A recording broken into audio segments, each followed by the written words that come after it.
Hello everyone, this is SJ The Rage, and today's topic is Obama's abortion extremism. There's a favorite article of mine written by Robert P. George, and for those of you that don't know who he is, he's McCormick Professor of Jurisprudence and the Director of the James Madison Program in American Ideals and Institutions at Princeton University. He's also a member of the President's Council on Bioethics, and he previously served on the United States Commission on Civil Rights. He sits on the editorial board of Public Discourse, which is where I first read this article in October of 2008.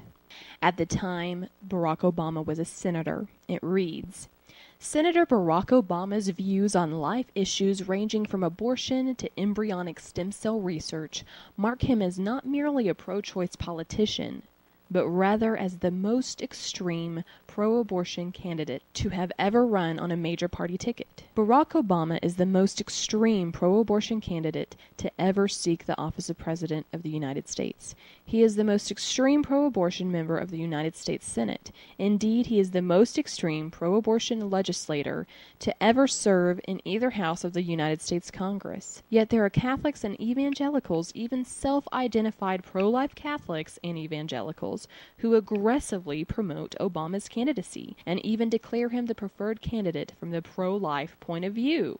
What is going on here? I have examined the arguments advanced by Obama's self-identified pro-life supporters, and they are spectacularly weak. It is nearly unfathomable to me that those advancing them can honestly believe what they are saying. But before proving my claims about Obama's abortion extremism, let me explain why I have described Obama as pro-abortion rather than pro-choice. Now, first of all, according to the standard argument for the distinction between these labels, nobody is pro-abortion. Everybody would prefer a world without abortions, right? After all, what woman would deliberately get pregnant just to have an abortion?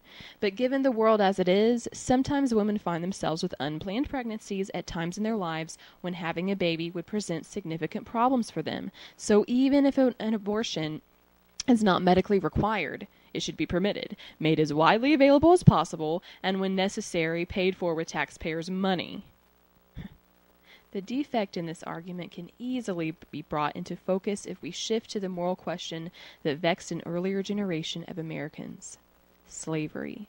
Many people at the time of the American founding would have preferred a world without slavery, but nonetheless opposed abolition. Such people, Thomas Jefferson was one, reasoned that, given the world as it was, with slavery woven into the fabric of society, just as it had often been throughout history, the economic consequences of abolition for society as a whole and for owners of plantations and other businesses that relied on slave labor would be dire. Many people who argued in this way were not monsters, but honest and sincere, albeit profoundly mistaken. Some, though not Jefferson, showed their personal opposition to slavery by declining to own slaves themselves or freeing slaves whom they had purchased previously or inherited. They certainly did not think that anyone should be forced to own slaves. Still, they maintained that slavery should remain a legally permitted option and be given constitutional protection. Would we describe such people not as pro-slavery, but as pro-choice? Of course we would not. It wouldn't matter to us that they were personally opposed to slavery, or that they wished that slavery were, quote, unnecessary, or that they wouldn't dream of forcing anyone to own slaves. We would hoot at the faux sophistication of a placard that said, "Against slavery? Don't own one." We would observe that the fundamental divide is between people who believe that law and public power should permit slavery, and that those who think that owning slaves is an unjust choice that should be prohibited. Just for the sake of the argument, though, let's assume that there could be a morally meaningful distinction between being pro-abortion and being pro-choice. Who would qualify for the latter description? Barack Obama certainly would not. For unlike his running mate Joe Biden, Obama does not think that abortion is a purely private choice that public authority should refrain from getting involved in. Now, Senator Biden is hardly pro-life. He believes that the killing of the unborn should be legally permitted and relatively unencumbered. But unlike Obama, at least Biden has sometimes opposed using taxpayer dollars to fund abortion, thereby leaving Americans free to choose not to implicate themselves in it. If we stretch things to create a meaningful category called pro-choice, then Biden might be a plausible candidate for the label, at least on occasions when he respects your choice or mine not to facilitate deliberate feticide. But unfortunately, the same cannot be said for Barack Obama. For starters, He supports legislation that would repeal the Hyde Amendment, which protects pro-life citizens from having to pay for abortions that are not necessary to save the life of the mother and are not the result of rape or incest. The abortion industry laments that this long-standing federal law, according to the pro-abortion group NARAL, forces about half the women who would otherwise have abortions to carry unintended pregnancies to term and bear children against their wishes instead. In other words, a whole lot of people who are alive today would have been exterminated in utero were it not for the Hyde Amendment.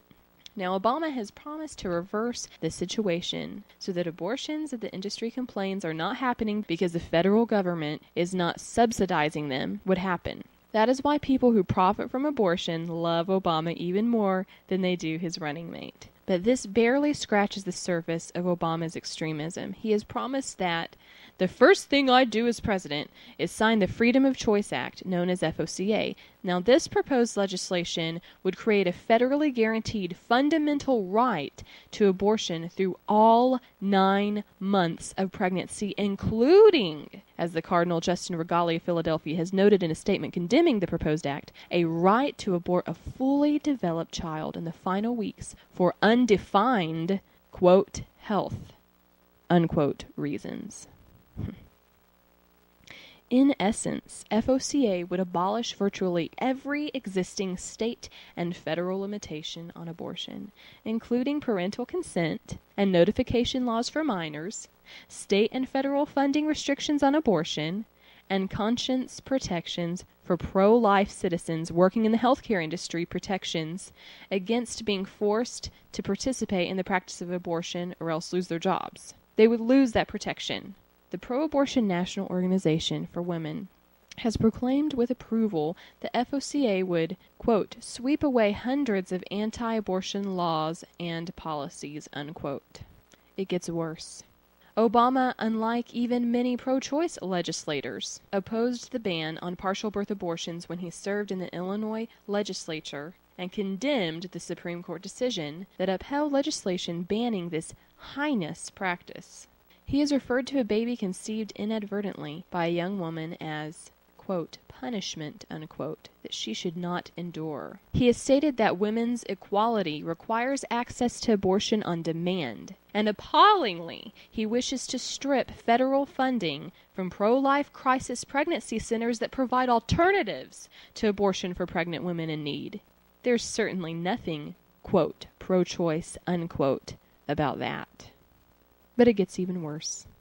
Senator Obama, despite the urging of pro-life members of his own party, has not endorsed or offered support for the Pregnant Women's Support Act, the signature bill of Democrats for Life, meant to reduce abortions by providing assistance for women facing crisis pregnancies. In fact, Obama has opposed key provisions of the act, including providing coverage of unborn children in the state Children's Health Insurance Program, also known as S-CHIP. And he informed consent for women about the effects of abortion and the gestational age of their child. Now, this legislation would not make a single abortion illegal. It simply seeks to make it easier for a pregnant woman to make the choice not to abort their babies. Here is a concrete test of whether Obama is, quote, pro-choice, unquote, rather than pro-abortion. He flunked. Even Senator Edward Kennedy voted to include coverage of unborn children in S-CHIP, but Barack Obama stood resolutely with the most stalwart abortion advocates in opposing it.